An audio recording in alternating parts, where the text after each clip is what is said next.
Hey all, in this lesson we're making bokeh, and bokeh is an optional lesson because it is easiest obtained with a DSLR camera. The point and shoot cameras, it's a little bit more difficult to obtain. You can trick your camera into it and get it accidentally at times, but for the most part it's a little difficult to get in the point and shoot. So this is just an extra optional lesson, and it's a great one to do during the holidays, but you can also kind of practice this at other times of the year when you don't have your Christmas tree set up, by lighting some candles and getting the same effects with any light that you have little sources of light with. Even sunlight, you can play with this and get good bokeh with sunlight. But the easiest time is when you have the holiday lights out. And here is some drastic bokeh that I got while playing for this lesson. You can see with this one I got I had my red and green Christmas lights on, and I had to turn them off because I didn't like what I was getting with those. But you can see here I got a wide variety of fun bokeh for me to play with. And then I began playing with putting an ornament in front of the tree, and you're going to see that in the video. Here's some fabulous bokeh. If we open these up and look at them a little closer, you can see how fun these are. You can't even tell that's a Christmas tree in the background. They're different sizes. The different sizes are based on the focus of the camera, which you're going to see in the video. And of course the shape of the bokeh, I'm going to leave that up to you, but it does have to do with the aperture, the shape that you get. So fun stuff, and I'm going to close that out. And first we're going to look at what you can do with bokeh if you get some good bokeh images. Here is a holiday photo I took at a winery, and they have these decorations in the window. And here is my bokeh layer added to it. Now I have it on lighter color. If I go to normal and normal opacity, you can see this is my bokeh. And then I simply played with the blending modes, and I had it on lighten. Kind of liked that one, and I lowered the opacity a little bit to it. Now what else I can do with this is to add a layer mask and get a black brush. I have my opacity down on my brush as well as the flow, and maybe some areas where I don't want the light to be, the little bokeh lights to be so strong, more particularly in the front or on any objects, I can go through and gradually take them out. You can play with the blending modes. I did that earlier too, but then this will also change it, so you have a before and a fun after, kind of like the fairies are coming in. I have some more samples in here to show you that I played with. This is at a bed and breakfast, and I took this photo of our breakfast with the juice there in the background. You can see the background is kind of blurred out, and you can see there's a light source. So this worked perfect for this, and I added the bokeh to it. And it's almost like it's coming, the bokeh is coming from the light in the background, and so you go from drab to holiday meal, and love it. That's great. I've got some more here. Let me go ahead and close out of some of these.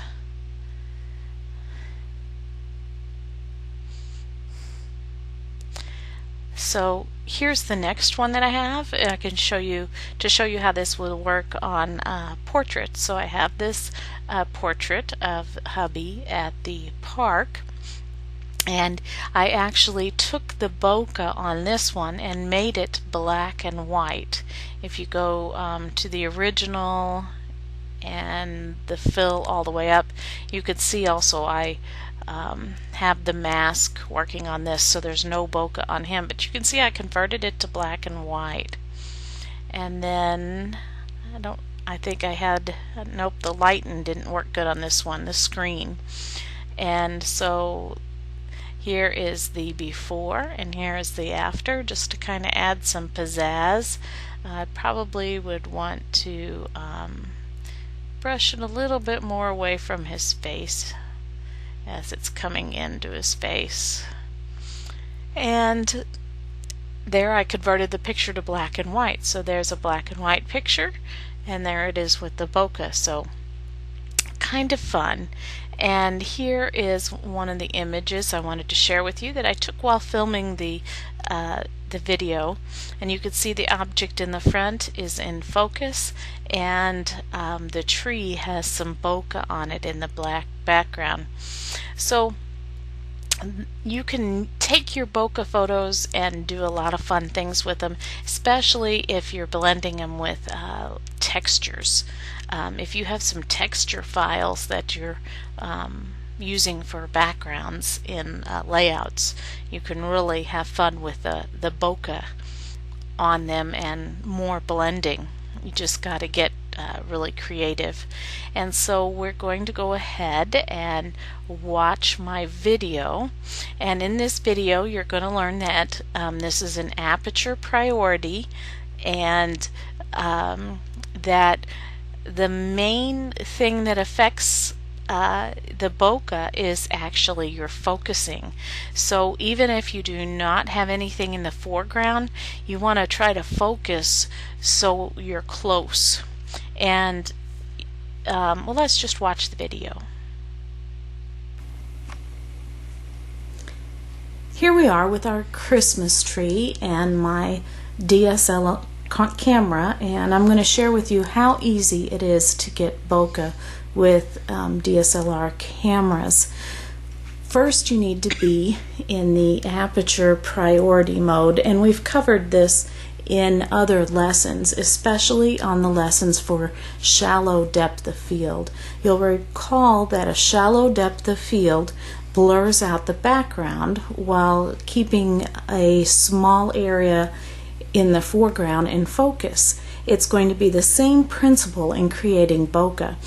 And the live view only stays on for so long, so there we go. I'm going to turn that back on. You're going to notice that I have an aperture of 9. For the bokeh, the best setting is to bring it down as low as it will go. Here we have it at 4.5. Of course, you get different shapes of bokeh depending on your aperture, so try it at different settings. You can go up some, but for right now we're going to be doing it on 4.5.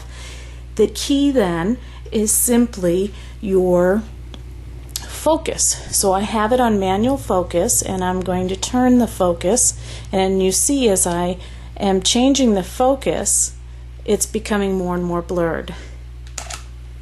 And there we have some bokeh. It's just as easy as that. If you want even more bokeh, you focus it in even more. And so it's as easy as that. Of course, moving your camera in and out from the subject matter also changes things.